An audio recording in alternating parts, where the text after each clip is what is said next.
आज भारत में सबसे बड़ा मुद्दा नीट परीक्षा में स्कैम का है।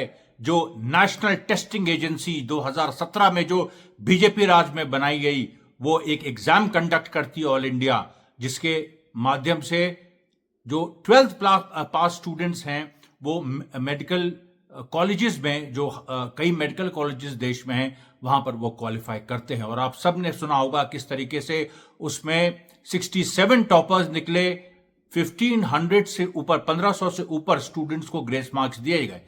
अमरीश मिश्रा स्पीक्स में आपका स्वागत है और उसके स्पेशल एडिशन में आपका स्वागत है। अब हम लोग एक स्पेशल एडिशन में चलाऊंगा जिसमें हम भारत में जो इस तरह के स्कैम्स हो रहे हैं या जो पॉलिटिकल डेवलपमेंट्स उसके बारे में बात करेंगे।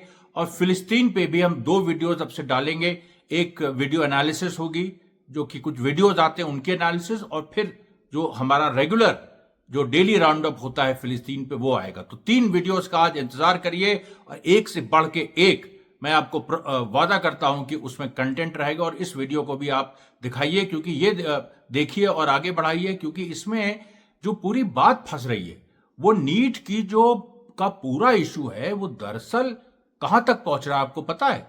वो एनटीए जो नेशनल टेस्टिंग एजेंसी है, जो नीट का एग्जाम, नीट अंडर ग्रेजुएट का एग्जाम कंडक्ट कराती है और भी कई एग्जाम कंडक्ट कराती है, उसके चेयरपर्सन है प्रदीप जोशी।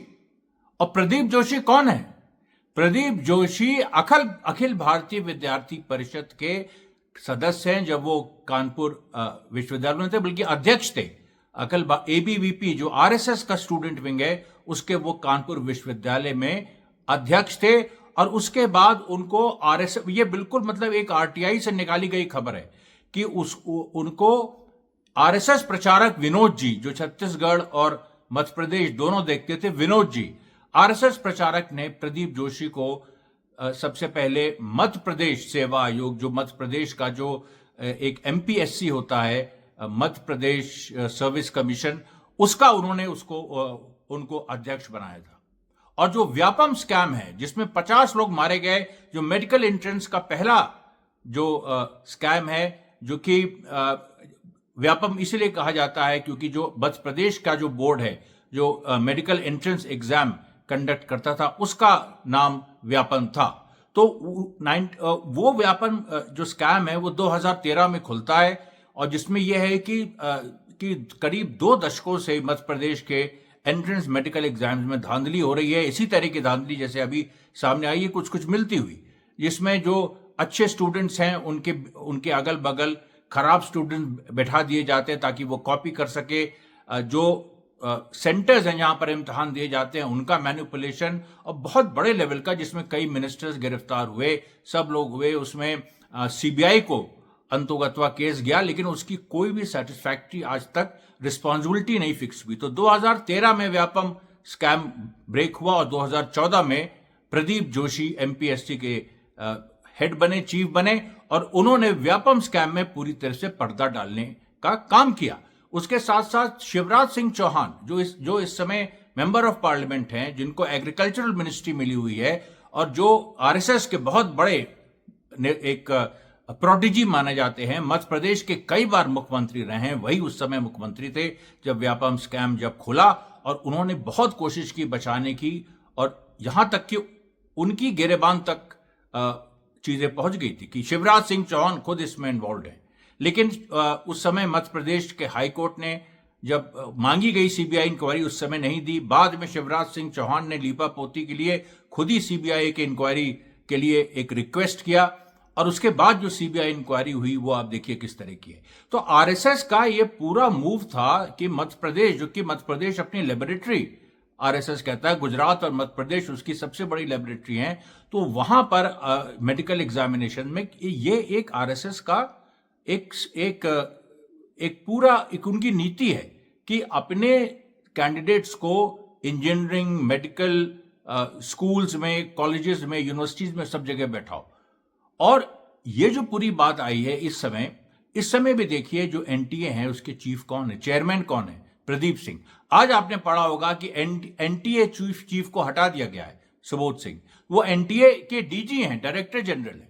एनटीए चेयरपर्सन प्रदीप जोशी हैं, और वही प्रदीप जोशी जो आरएसएस के आदमी जो मध्य प्रदेश लोक सेवा आयोग के अध्यक्ष थे, उसके बाद छत्तीसगढ़ लोक सेवा आयोग के अध्यक्ष थे, सब बीजेपी गवर्नमेंट में, और उसके बाद यूपीएससी में भी थे। और उनको फिर अभी हाल ही में 2023 में मेरे ख्याल से या 2022 में उनको एनटीए का भी चीफ बना दिया गया, नेशनल टेस्टिंग एजेंसी, जो नीट के अंडर ग्रेजुएट एग्जाम्स यानी जो एमबीबीएस में जो दाखिले होते हैं उसके एग्जाम्स कंडक्ट करती है, और एक वो नीट पीजी भी करती है कि एमबीबीएस के बाद जो एमएस जो एक जो डिग्री होती है डॉक्टर्स के लिए जरूरी, तो एमएस के भी एग्जाम्स कंडक्ट करती है। तो ये जब पूरा अभी जो स्कैम सामने आया नीट यूजी में, तो नीट पीजी को भी पोस्टपोन कर दिया गया, और जो यूजीसी, जो एक नेट यूजीसी करके एक एग्जाम होता है जिसमें यह तय होता है कि कई स्टूडेंट्स उसमें अपियर होते हैं कि कितने छात्रों को उसमें वजीफा मिलेगा, स्कॉलरशिप मिलेगी, वो भी आरएसएस के कंट्रोल में पूरा था, और वो एग्जाम भी अभी होना था, वो भी रद्द कर दिया गया। ये देखिए जो नरेंद्र मोदी को जो 240 सीटें मिली हैं, इससे कितने बड़े बड़े खुलासे हो रहे हैं। राहुल गांधी ने तो साफ कहा कि ये दरअसल जो नीट का स्कैम है जिसमें 24 लाख से ज्यादा स्टूडेंट्स, और सब मिला दिए तो 1 करोड़ से ऊपर स्टूडेंट्स प्रभावित हुए हैं पेपर लीक से, उसमें सीधे सीधे जो आरएसएस ने भारत की संस्थाओं पे कब्जा किया है उसका हाथ है। पेपर लीक का कारण है कि सारे के सारे वाइस चांसलर्स, एजुकेशन सिस्टम को बीजेपी के लोगों ने, उनके पेरेंट ऑर्गेनाइजेशन ने कैप्चर कर रखा है।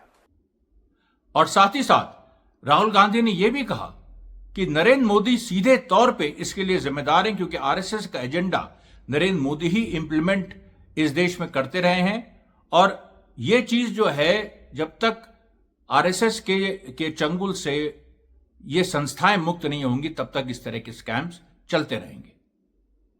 इस कैप्चर को फैसिलिटेट नरेंद्र मोदी जी ने किया है, और ये एक एंटी नेशनल एक्टिविटी है।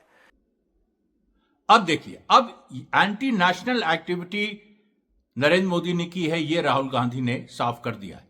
लेकिन मैं आपको बताऊं, अभी जो पूरी स्थिति है उसमें जो एनटीए के चीफ हैं सुबोध कुमार, उनको हटाया गया है। खरोला नाम के एक नए डीजी, मतलब चीफ मैंने कहा, जो डायरेक्टर जनरल है, और खरोला नाम के एक और दूसरे डीजी बनाए गए हैं।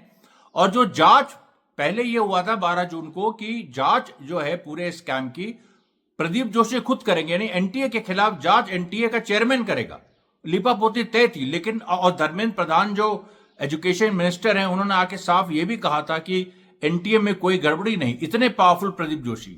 लेकिन जब बवाल हुआ, जब आंदोलन हुआ, जब सारे विपक्ष ने आवाज उठाई, तो उसके बाद अब एक नई कमेटी बनाई गई है जिसमें डीआरडीओ के एक्स चीफ हैं और 7 प्रोमिनेंट लोग हैं। वो इसकी जांच करेंगे, और वो भी इसकी जांच नहीं करेंगे एनटीए की, वो जांच करेंगे कि पूरी एग्जामिनेशन प्रक्रिया में क्या सुधार हो सकता है। ये जो गड़बड़ी हुई है इसकी जांच सीबीआई को दे दी गई, और सीबीआई आप जानते हैं किसके अंडर है, वो नरेंद्र मोदी के अंडर है। और अगर सीबीआई की जांच सही में हो गई तो शिवराज सिंह चौहान का जो जेल जाना तय है, क्योंकि प्रदीप जोशी पे जांच होगी, प्रदीप जोशी का जेल जाना तय है और शिवराज सिंह चौहान का जेल जाना तय है। और उसके बाद सीधे तौर पे आरएसएस चीफ मोहन भगवत और मोदी तक यह बात मामला पूरा जाता है। ये देखिए, एक बड़ा खुलासा अमरीश मिश्रा स्पीक्स में हुआ। हम फिर कल किसी नए खुलासे के साथ आपके बीच आएंगे। धन्यवाद साथियों, बहुत बहुत धन्यवाद।